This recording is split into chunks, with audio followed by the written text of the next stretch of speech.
They come in the night. They hide. They wait for you to fall asleep. As a child, I thought they were a thing of myth, but they're not. And this summer, they found me. The resurgence of the bedbug is often called an epidemic, so many of us have new roommates, thousands of tiny, blood-sucking roommates. I was raised in Los Angeles, where I lived very happily until 2003. Back then, I was bitten by a different bug. I was too content, too comfortable. I moved to Maryland for graduate school. I built a life. I made friends. I got good jobs. I loved my apartment. But all that time, I wanted to go home. I just felt I couldn't until I got a job in my field of study, a job that paid enough. I fretted about living paycheck to paycheck, about if I'd waste my degree, about disappointing my boss, my professors, my friends, myself. I felt trapped. Bedbugs don't worry about money.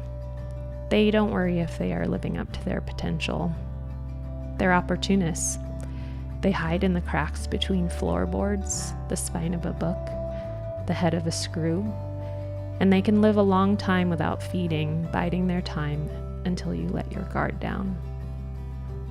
Having bedbugs has been a little like being the star in my own personal horror story.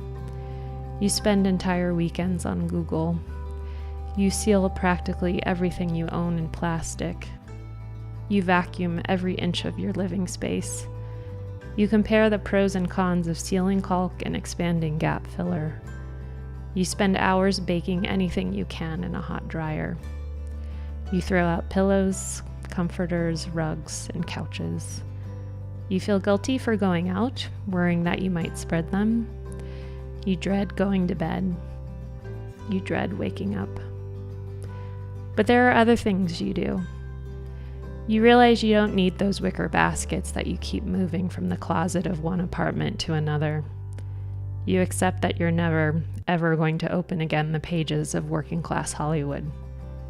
You acknowledge that after you spent countless hours and lots of money keeping bedbugs out of your apartment, that you can still go to the movies to relax and have a bedbug hitchhike home with you. And then you finally realize that it's time to go home, whether or not you have a job that pays all the bills. Because there's no point in fighting nature.